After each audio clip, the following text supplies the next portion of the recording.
नमस्कार बंधुगण अलौकिक ओडियार आउ एक लंबटांकर अध्याय को आपणकर स्वागत। मु राकेश एवं आपण देखुंती अलौकिक ओडिया। आजिर कहानी आरंभ करने पूर्व आपण को विशेष अनुरोध, यदि ए जाए आपण आम चैनल को सब्सक्राइब करना तेबे एबे ही आम चैनल को सब्सक्राइब करी घंटी चिन्ह को ऑल कर दिंतु। सर्वप्रथम यही भली भूतगप और रहस्यमय वीडियो देखिबा पई तो डेरी न करी चलंतु आरंभ करिबा आजिर कहानी। तो आजिर ही कहानी आम सहित शेयर करछंती सुदीप्त दत्त। तो सर्वप्रथम सुदीप्त भाई को आम सहित ये कहानी शेयर करिया पई धन्यवाद।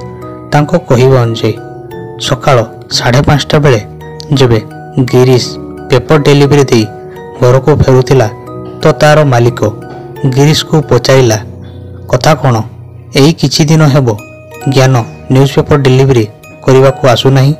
या उपरे गिरीश जवाब देला कि जानी सर मुझे ताकू गला किछि दिन हेबो देखिबा को पाई नहीं।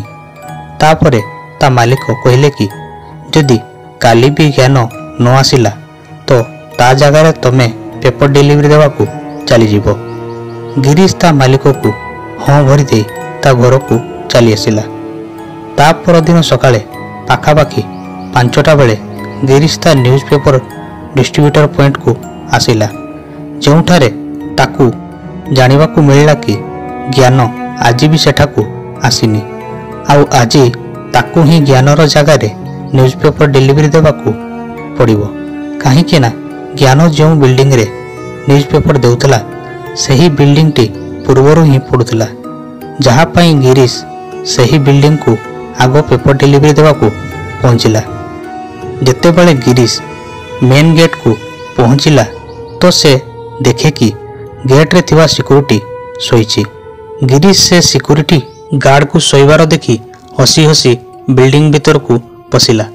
जबे गिरीश से बिल्डिंग रो बारंडा रे पहुंचिला तो से देखिला कि बारंडाटी बहुत लंबा एवं बारंडार उभय पार्श्व रे रूम तैयारी होईची। ता सह छातरे लागिथिवा लाइट गुड़िक दबदब हेउची। एहा देखी गिरीश को बहुत अद्भुत लगिला, काहेकि ना बाहर बिल्डिंग टी बहुत सुंदर दिसुथिला किंतु भीतर कौनसी भूतिया जगह भली देखा जाउथिला। से बारंडा रे लाइट दबदब हेबा से स्थान को आहुरी भयंकर करि देउथिला, जहा कारणरू गिरीश को सेई जगह रे डर लागुथिला। गिरीश तापरे टिके डरी डरी रूम मानक कबाट आगरे जल्दी जल्दी खबर कागज रखिबा को लागिला।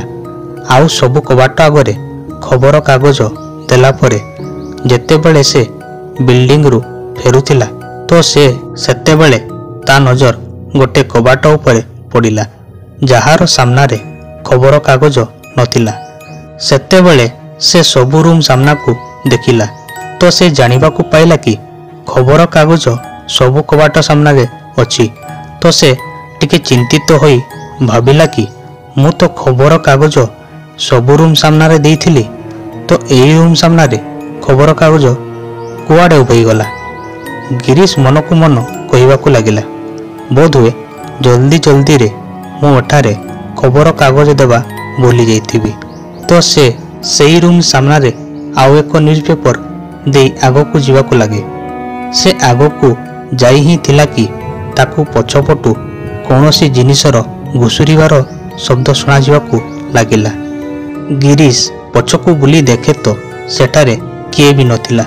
सेतेबेले ता नजर पुणी सेई रूम पाखकू गला तो से देखिबाकू पाए कि से न्यूज़पेपर टी सेठारे पुणी थरे नथिला, जहाकू कि से एबे एबे सेठारे देई आसीथिला। तो से भाबिला कि बोधे किए रूम रु आसी से न्यूज़पेपर टी नहीं जाइथिबो। आउ एहा भाबी भाबी से सेई बिल्डिंग रु बाहरी गला। द्वितीय दिन सकाळे जेबे गिरीश पुणी थरे खबर कागज डिलीवरी देवाकू से बिल्डिंग को पहुंचीथिला तो सेई घटना ता सह पुणी थरे हैला। एबे गिरीश को कोठी ना कोठी लागिबाकू लागिथिला कि एठारे किछि तो गड़बड़ अछि। तापरे गिरीश पुणी थरे सेठारु चली आसिला। सेठारु फेरिबा परे गिरीश एही कथा को निजर एक सांग को कहे। गिरीश रो सबु कथा शुणिया परे ତା ସାଙ୍ଗ ତାକୁ କହିଲା, ଚାଲ ଠିକ୍ ଅଛି, କାଲି ସେଠାକୁ ଯାଇ ଦେଖିବା। ତା ପରଦିନ ସକାଳେ ଗିରିଶ ଆଉ ତା ସାଙ୍ଗ ସକାଳୁ ସକାଳୁ ସେ ବିଲ୍ଡିଂର ବାରଣ୍ଡାରେ ପହଞ୍ଚିଥିଲେ। ସେତେବେଳେ ଗିରିଶ ତା ସାଙ୍ଗକୁ କହିଲା, ଦେଖ, ମୁଁ ରୁମ୍ର କବାଟ ଆଗରେ ପେପର ଦେବି, ଆଉ ତୁ ଧ୍ୟାନ ଦେଇ ଦେଖିବୁ କି ପେପର କିଭଳି ଗାୟବ ହୋଇଯାଉଛି। ଏବେ ଗିରିଶ ପେପର ଦେଇ ଆଗକୁ ବଢ଼ିଥିଲା କି ସେ ନ୍ୟୁଜ୍ ପେପର ଆପେ ଆପେ ଘୁଷୁରି ଘୁଷୁରି ଭିତରକୁ ଚାଲିଗଲା। ଏହା ଦେଖି ତା ସାଙ୍ଗ ଆଚମ୍ବିତ ହୋଇଗଲା, ଆଉ ଗିରିଶ ଆଡ଼କୁ ଦେଖିବାକୁ ଲାଗିଲା। ତ ଗିରିଶ କହିଲା, ଦେଖିଲୁ ତ, ମୁଁ ସତ କହୁଥିଲି କି ପେପର ଆପେ ଆପେ ଭିତରକୁ ଚାଲିଯାଏ। ଗିରିଶ ପୁଣି ଥରେ କହିଲା, ଠିକ୍ ଅଛି, ମୁଁ ଆଉ ଗୋଟେ ପେପର ପକେଇକି ଦେଖୁଛି, ତୁ ପୁଣି ଥରେ ଦେଖିବୁ। ତାପରେ ଗିରିଶ ସେଠାରେ ଆଉ ଗୋଟେ ପେପର ପୁଣି ଥରେ ପକାଇଲା। ପେପର ପୁଣି ଥରେ ଘୁଷୁରି ଘୁଷୁରି ଆପେ ଆପେ ଭିତରକୁ ଚାଲିଗଲା। ଏହି ଘଟଣାକୁ ଦେଖି ଗିରିଶର ସାଙ୍ଗକୁ ଡର ଲାଗିବାକୁ ଲାଗିଲା। ସେ ମନେ ମନେ ଭାବିଲା କି କିଛି ତ ଅଛି ଏ ଜାଗାରେ। ସେତେବେଳେ ଗିରିଶର ସାଙ୍ଗ ଗିରିଶକୁ କହିଲା, ଚାଲ ଏଠାରୁ ଜଲ୍ଦି ପଳେଇବା, ଏଠାରେ କିଛି ତ ଅଛି। ତାପରେ ଗିରିଶ କହିଲା, ଆରେ ନା ନା, ରହ, କବାଟର ତଳୁ ଦେଖିବା, ଏ ରୁମ୍ରେ କ'ଣ ଅଛି, ଯାହା ପାଇଁ ନ୍ୟୁଜ୍ ପେପର ଆପେ ଆପେ ଭିତରକୁ ଚାଲିଯାଏ। ନିଜ ସାଙ୍ଗର ବାରମ୍ବାର ମନା କରିବା ସତ୍ତ୍ୱେ ଗିରିଶ ମାନିଲା ନାହିଁ, ଆଉ ସେ ତଳକୁ ନୁଇ କବାଟର ତଳକୁ ଦେଖିବାକୁ ଲାଗିଲା। ଆଉ ତାପରେ ଗିରିଶ ତା ସାଙ୍ଗକୁ କହିଲା, ଆରେ ଭିତରେ ତ କିଛି ନାହିଁ। ଗିରିଶ ଏତିକି କହୁଣୁ କି କେହି ତାର ବେକ ଧରି ଘୁଷାରି ଘୁଷାରି ଏକଦମ ତାକୁ ଭିତରକୁ ଟାଣି ନେଇଗଲା। ଏହା ଦେଖି ଗିରିଶର ସାଙ୍ଗ ସେଠାରୁ ଚିଲ୍ଲାଇ ଚିଲ୍ଲାଇ ସେଠାରୁ ଦୌଡ଼ି ପଳାଇଲା।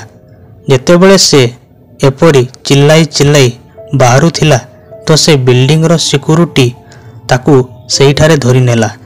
ତ ସେତେବେଳେ ଗିରିଶର ସାଙ୍ଗ ସିକ୍ୟୁରିଟି ଗାର୍ଡକୁ ସବୁ କଥା କହିଲା। ତ ସେ ଗାର୍ଡ ଜଣକ ତାକୁ ସେଠାରୁ ଘୋଡ଼ାଇ ଦେଲା। ଯେତେବେଳେ ସେ ଘରକୁ ଆସିଲା ତ ସେ ଏହି କଥା ତା ଘରେ ଜଣାଇଲା, ଯାହା ଶୁଣିଲା ପରେ ସେମାନେ ମଧ୍ୟ ଆଚମ୍ବିତ ହୋଇଗଲେ। ଏହି ଘଟଣା ତା ସାଙ୍ଗ ଗିରିଶର ଥିଲା, ଯାହାକୁ ଅଣଦେଖା ବି କରାଯାଇ ପାରିନଥାନ୍ତା। ତାପରେ ସେମାନେ ସମସ୍ତେ ସେ ବିଲ୍ଡିଂକୁ ପହଞ୍ଚିଥିଲେ।